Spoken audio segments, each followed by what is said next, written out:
Firstly, we need to change the prepared logo to 1920*720 PNG format.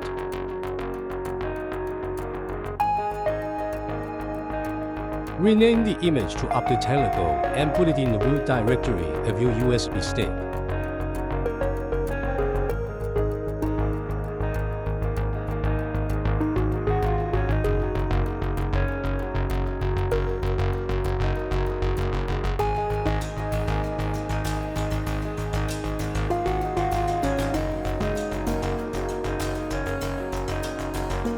Connect the USB stick to the machine. Wait a few seconds for the prompt box to pop up and reboot the machine.